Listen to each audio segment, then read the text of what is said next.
We're going to explore Edexcel 2.0, Paper 2, Question 6, the 16-mark question.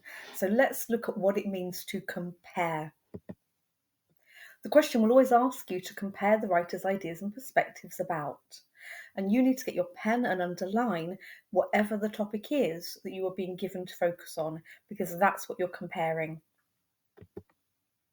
Let's explore this by having a go. We're going to look at a text one together.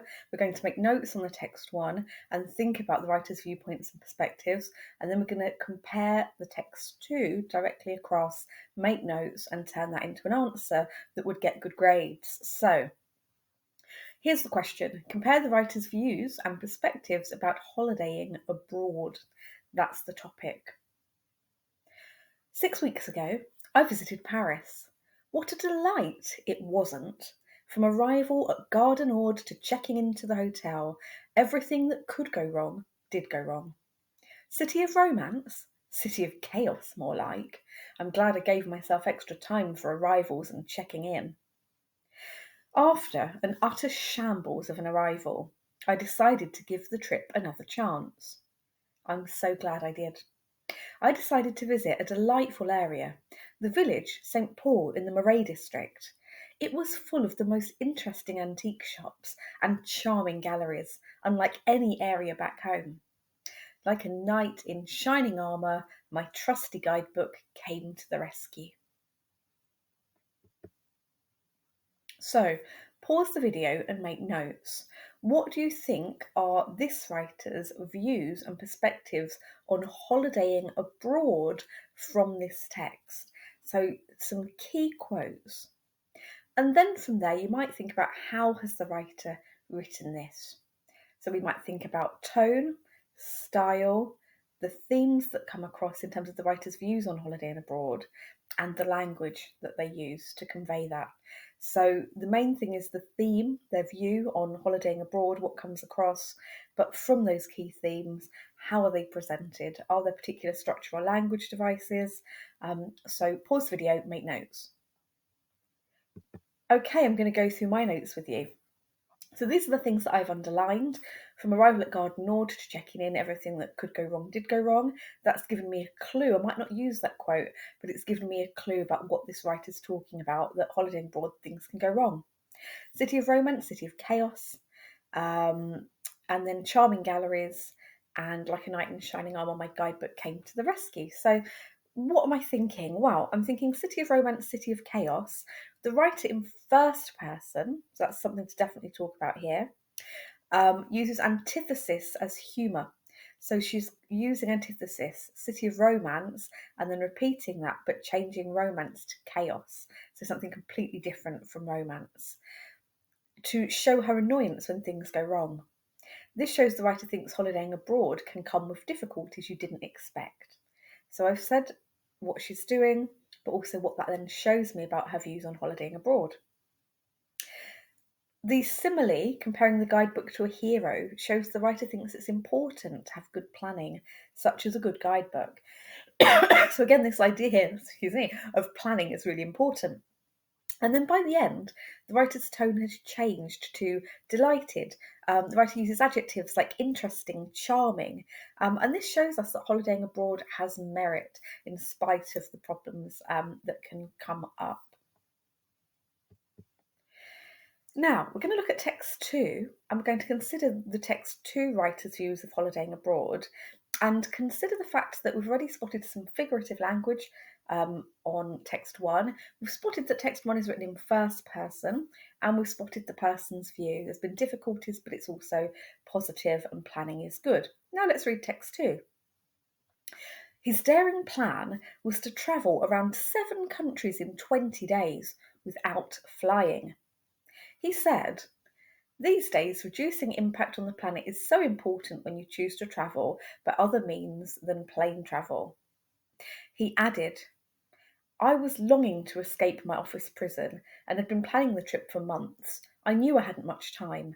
Delays were going to be inevitable, but with good timetables and organisation, I could experience the places I wanted to. Excitement was building." By the time he left, Bob had a meticulous plan of his route. So again, making notes, pause the video. What do you notice here? Is it different to the first text? How so? Are there similar ideas? What are those? Make some notes. Okay, so here are the notes that I made. I've highlighted some key things that inspired me to think, oh, that's interesting. So this person isn't just going to Paris, they're going to 7 countries in 20 days. That's a different approach to the holiday, right? What does it show us? There's some figurative language. The other person used knight in shining armour simile. Here we've got the metaphor office prison. And the writer talks about Bob. Bob had a meticulous plan. So the writer isn't Bob, the writer is writing in third person and then introduces this character, Bob, who they're focusing on. So what have I said? Well, I've said in third person, the writer focuses on a protagonist, Bob, who seems to see travel as a big part of the holiday, 7 countries in 20 days. So unlike in text 1, his focus is on travelling as widely as possible, not just to one destination, Paris. Like source 1, the author of source 2 does use figurative language in the metaphor office prison, and that evokes a need to travel to break free for him. Like in source 1, the writer does see planning as vital to a successful holiday abroad. Meticulous planning. So the writer is talking about Bob's planning, saying meticulous planning, which shows me the writer approves of Bob's approach. Okay, how can we turn this then very quickly into paragraphs that are going to get me marks? Well, I need to show for the most marks a wide range of comparisons between the two texts. And I do need to have considered language or structure or both in terms of how it's presented, but most importantly, their ideas. And I need to directly compare. So not just talking about one text and then the other text, but comparing each thing at a time. So let's look at how I've done this. Here we go. So the writers have some similar and some different ideas about holidaying abroad. In text 1, City of Romance, City of Chaos, the writer in first person uses antithesis here as humour to show her annoyance when things go wrong on her visit to Paris. This shows the writer thinks holidaying abroad can come with difficulties you didn't expect. However, in text 2, written in third person, the writer focuses on a protagonist, Bob, who seems to see travel as a big part of the holiday. 7 countries in 20 days. Unlike text 1, his focus is on travelling as widely as possible, not just to one destination, Paris. In source 1, the writer uses a simile when comparing the guidebook to a hero, knight in shining armour, and this shows the writer thinks it's important to have good planning, such as a good guidebook.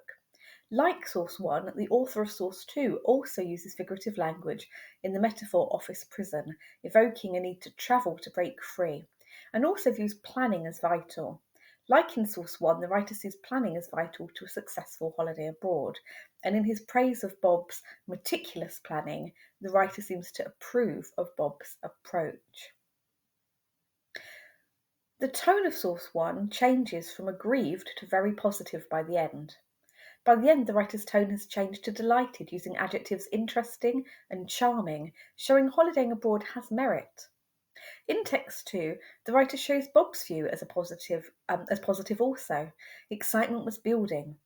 So although this is about planning the trip rather than the experience of the trip, they are both very positive. I hope that helps.